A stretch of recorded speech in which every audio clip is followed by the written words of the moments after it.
rebelles d'Ian 23 sont dans les collimateurs de la justice congolaise.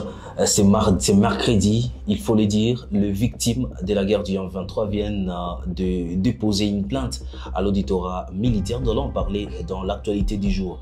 Également ici, nous allons revenir sur les affrontements qui opposent les forces armées de la République démocratique du Congo aux rebelles du 23 à Kaoussa dans le territoire de Massissi.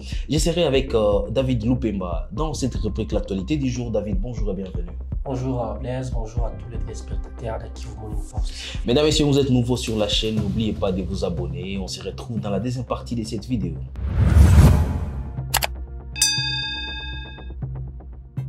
Comme annoncé au sommaire, on sera avec David Lupemba et commençons pour parler quand même de ces chiffres aussi inquiétants présentés par les victimes de massacre du 23 qui viennent de déposer une plainte à l'auditorat militaire.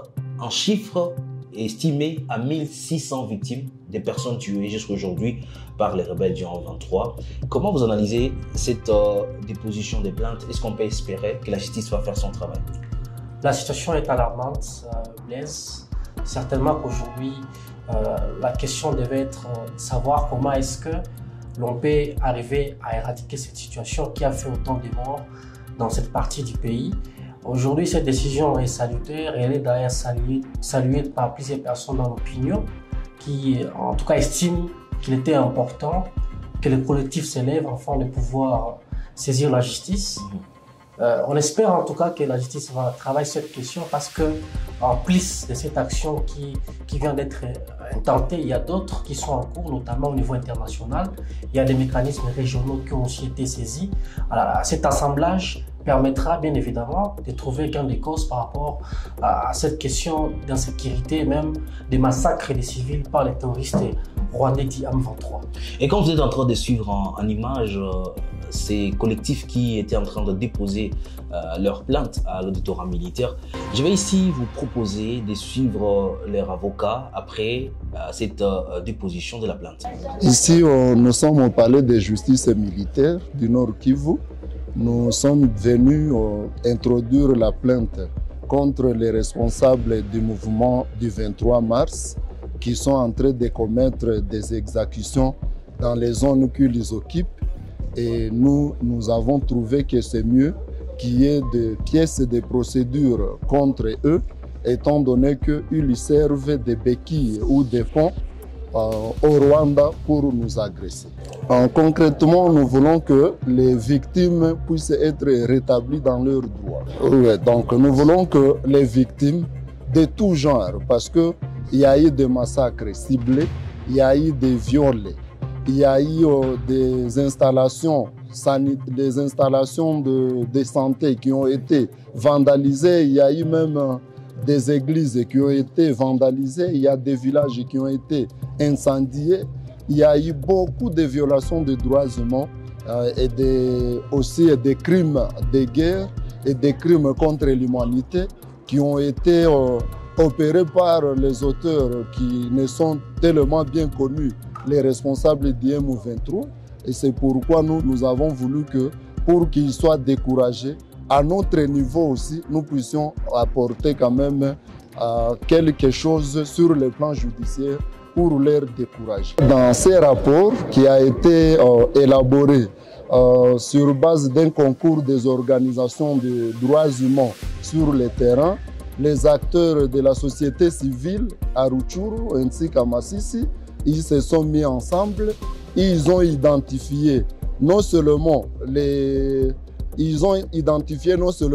lieux, les dates de commission de ces forfaits, de ces faits criminels, et aussi ils ont identifié même certains auteurs. Donc ces rapports détaillent tous les faits criminels que ces gens-là sont en train de commettre sur le terrain. Ces victimes, en tout cas, ils sont nombreuses parce que c'est plus de 1000 depuis qu'ils ont commencé.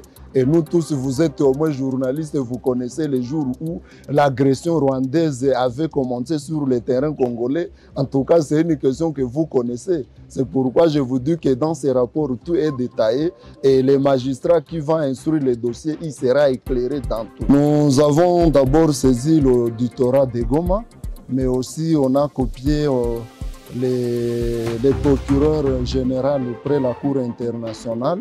Nous avons aussi copié l'auditeur général des FARDC et nous avions aussi copié certaines organisations qui œuvrent dans le sens de la protection des droits humains. Tant qu'on n'a pas jusque-là un tribunal international pour le Congo afin de réprimer toutes ces exactions que nous avons déjà connues, à répétition d'ailleurs, donc il y a certaines choses qui vont rester dans les oubliettes.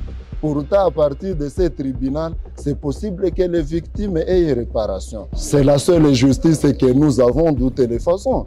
Et vous connaissez que la justice congolaise, elle est toujours une justice qui fait son travail selon telle qu'elle est, mais elle fait son travail vraiment, on a confiance en elle. Sinon, si on n'avait pas confiance en elle, on ne devrait pas introduire la plainte. La M23 n'a pas encore dit, en tout cas, un dernier mot par rapport au massacre. Hier également, il faut le dire que dans une partie du territoire de Rutshuru, il y a eu également des civils qui ont été tués. Mais faisons focus à ces affrontements enregistrés à Kaoussa. Certainement, l'on parle d'une attaque sur des positions des forces armées de la RDC par les terroristes du M23 RDF. Certainement que, vous savez, ces attaques interviennent alors que, en réalité, les mécanismes régionaux qui avaient été saisis sont en train de travailler de manière à trouver des solutions durables par rapport à cette question. Il y a un cessez-le-feu unilatéral qui avait été signé par les deux parties et aujourd'hui, l'on sent de plus en plus qu'il y a cette violation intentionnelle qui est constatée dans les chefs des rebelles du M23, ce qui ne permet pas en tout cas un bon déroulement ou même une bonne évolution de ces processus de pacification.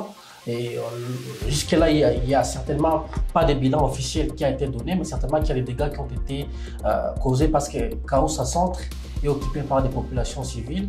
Et il y a même il y a certaines sources locales qui affirment qu'il y aurait même des Wazalendo qui ont aussi été conviés à la danse, pour dire que les dégâts sont en tout cas énormes et peut-être on en saura un peu plus. Mais ça montre combien de fois les terroristes du M23 d'un côté ne donnent pas ou même ne veulent pas aménager la piste afin que la solution tant attendue par rapport à cette escalade soit bien évidemment trouvée. Un ressortissant de la chefferie de Bachali que nous avons rencontré, en tout cas qui appelle déjà au gouvernement de renforcer les effectifs militaires pour essayer de contenir cette crise sécuritaire dans cette partie du territoire de Massissi. Je vous propose ici de le suivre. Je suis Victoire Akizimana. Je suis ressortissant de la chefferie de Bachali, précisément Kichanga, Centre. Je suis en déplacement ici à Goma. Bien que je suis notable dans le territoire de Massissi, nous suivons de près tout ce qui se passe dans la zone. Nous avons appris depuis hier, à travers les sources locales, qu'il y a les affrontements entre les FARDC, les Wazalendo contre l'M23 appuyé par l'armée rwandaise. Les affrontements se passent autour de Kaoussa Centre. Donc, c'est-à-dire Kaoussa Centre est sous occupation des FARDC et les Wazalendo, mais c'est à partir d'hier où nous avons appris que les M23 RDF ont tenté de mener les assauts contre les positions des Wazalendo et FARDC, mais ils n'ont pas pu entrer dans le centre de Kaoussa. Les affrontements sont signalés toujours aux alentours de Kaoussa. Nous demandons toujours au gouvernement congolais de renforcer ses effectifs et d'appuyer surtout les Wazalendo qui se donnent corps et âme pour faire face contre les M23 qui sont soutenus par l'armée rwandaise. Et jusqu'à présent, les M23 RDF sont en train de larguer les bombes d'ici et là, mais jusqu'à présent, nous n'avons pas encore le bilan total.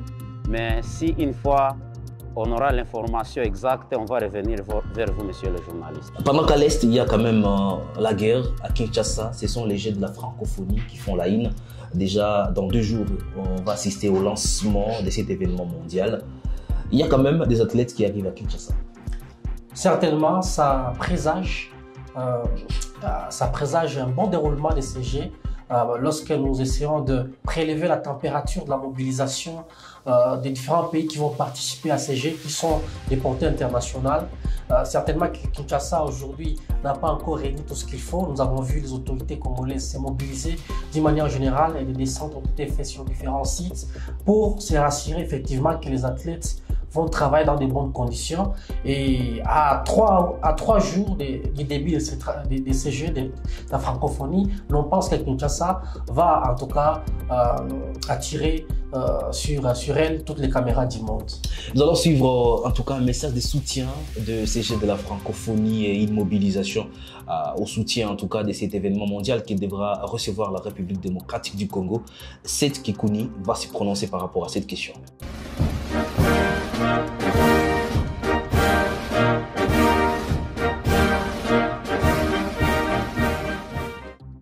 Congolaises et Congolais, chers compatriotes, du 28 juillet au 6 août 2023, notre nation va accueillir le 9e Jeu de la francophonie.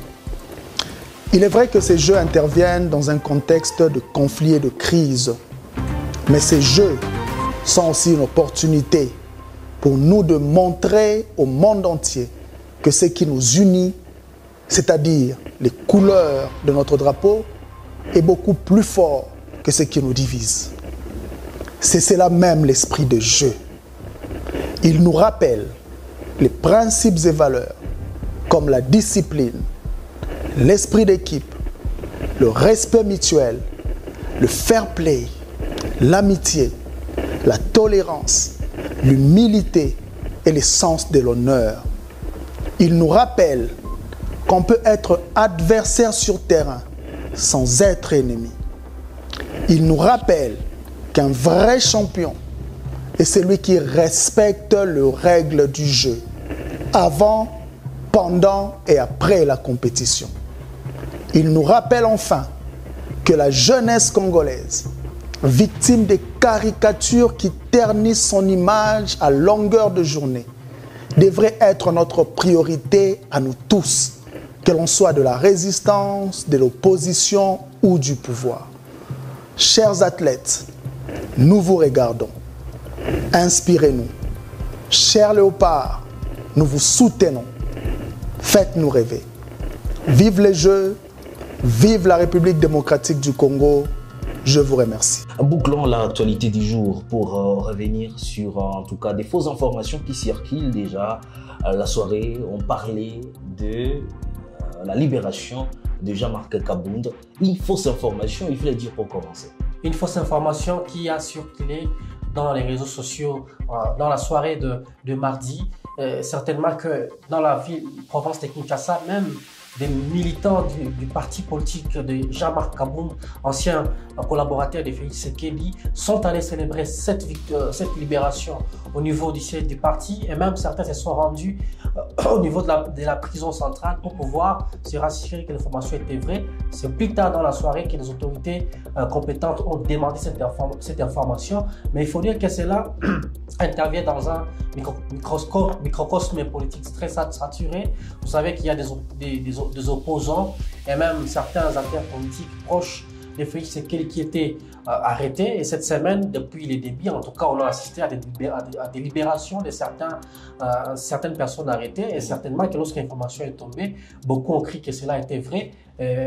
Mais on estime en tout cas que peut-être il sera libéré. Il y a aussi d'autres qui pensent que c'est le régime en place qui voulait mesurer la fièvre ou même le niveau de popularité de Kabound en injectant cette information dans l'opinion pour pouvoir voir si effectivement cet homme a toujours le nom qu'il a toujours eu dans le passé. Et ça sera tout pour l'actualité du jour. Merci David Doupéba d'avoir été avec nous. Merci Blaise.